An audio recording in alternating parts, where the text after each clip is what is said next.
Fala galera do YouTube, tudo certo? Eu sou o professor Pedro e nós vamos para a nossa segunda aula da quarentena.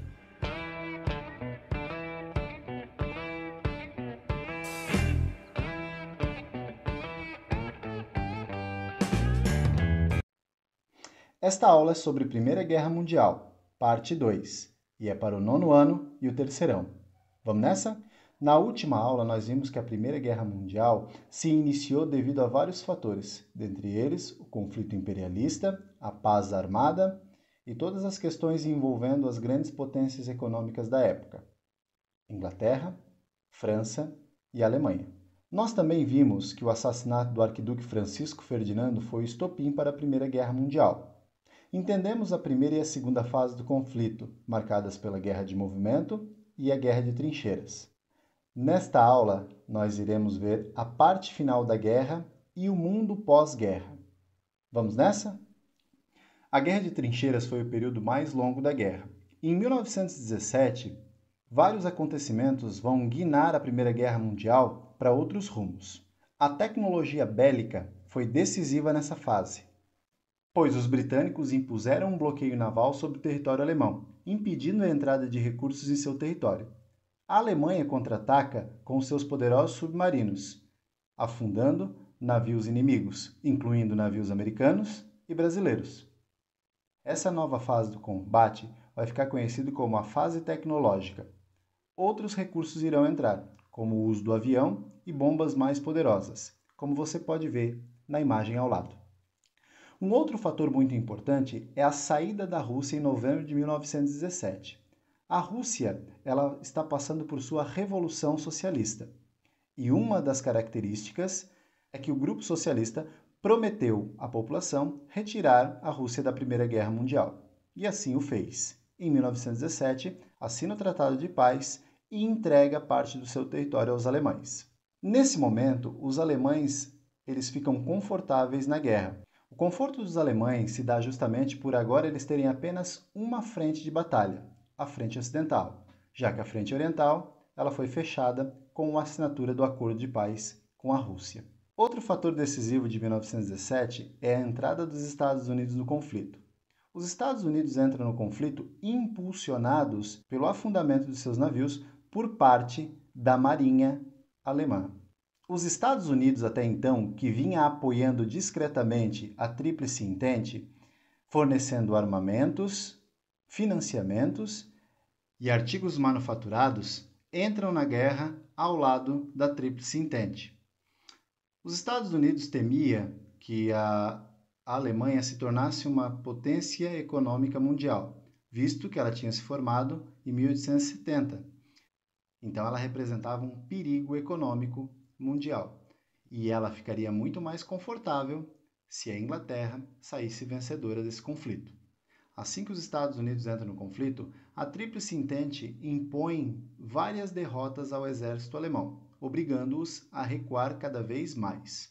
Sem saída, no dia 9 de novembro de 1918, o imperador Guilherme II abdica do trono. 2 dias depois, os alemães se rendem na Primeira Guerra Mundial.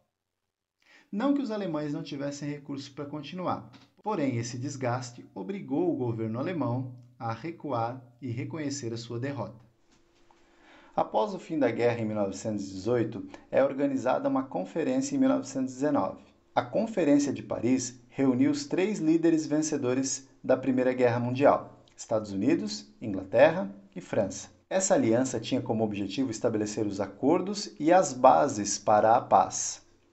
Para preservar os países perdedores e evitar um novo conflito mundial, o presidente Woodrow Wilson dos Estados Unidos propõe a criação da Liga das Nações, uma espécie de ONU atual, para que novos conflitos não ocorram no mundo.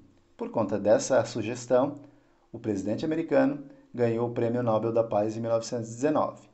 Porém, Inglaterra e França, como haviam perdido muitos recursos na Primeira Guerra Mundial, não aceitaram. E em 1919, a Alemanha teve que assinar o Tratado de Versalhes. Esse tratado colocava a Alemanha como a principal responsável pelo conflito da Primeira Guerra Mundial. O Império Austro-Húngaro foi dissolvido, como vocês podem ver nessa comparação de mapas do antes e depois da guerra, restando apenas a Alemanha. Recaiu sobre ela toda a responsabilidade de pagar indenizações a essas duas nações. Inglaterra e França não abriram mão e cobraram da Alemanha até o último centavo daquilo que eles achavam justo em suas perdas na guerra. Dentre os principais pontos do Tratado de Versalhes, podemos destacar a devolução de territórios alemães para a França, a região da Alsácia-Lorena, a criação de um corredor polonês, uma saída para a Polônia no mar, e ceder as suas colônias no continente africano para os países vencedores. Além disso, estabeleceu-se uma indenização aos países vencedores. Outros pontos do Tratado de Versalhes estabeleciam que a quantidade máxima de tropas que a Alemanha poderia manter, no geral, só poderia ter 100.000 soldados voluntários. Qualquer fabricação de armamentos deveria ter aprovação dos aliados. Determinava que a Alemanha não poderia ter aviação nem marinha militar.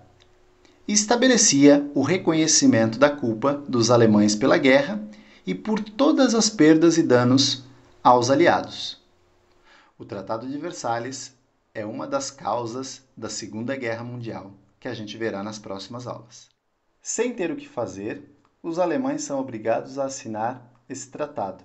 Esse tratado foi visto como um tratado humilhante para os alemães. Porém, não se tinha muito o que fazer. Mais uma vez eu coloco para vocês o mapa da Europa antes e depois da guerra. Percebam que as nações centrais, as potências centrais, elas tiveram forte mudança geográfica. Além das perdas humanas, materiais e ambientais, a Primeira Guerra Mundial causou diversas mudanças sobre o mundo todo. Confira nessa tabela. Na Europa, por exemplo, houve a destruição da inflação, a miséria e o endividamento externo. Essa questão ela vai levar à dúvida das pessoas sobre a democracia e sobre o capitalismo. As pessoas elas passam a duvidar desses modelos econômico e político e passam a apoiar o socialismo, que estava vigente na Europa, lá na União Soviética, antiga Rússia, e grupos nacionalistas, como o de Adolf Hitler, no futuro, mas antes dele ainda, na Itália, o grupo nacionalista de Mussolini.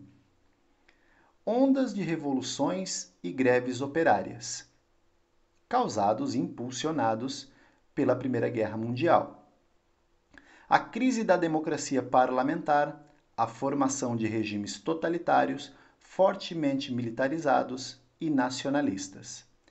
Estudaremos à frente o primeiro grupo nacionalista, fascismo, na Itália, e, consequentemente, nós estudaremos o nazismo na Alemanha. Se nós formos tirar um ponto positivo da Primeira Guerra Mundial, foi o ingresso das mulheres no mercado de trabalho.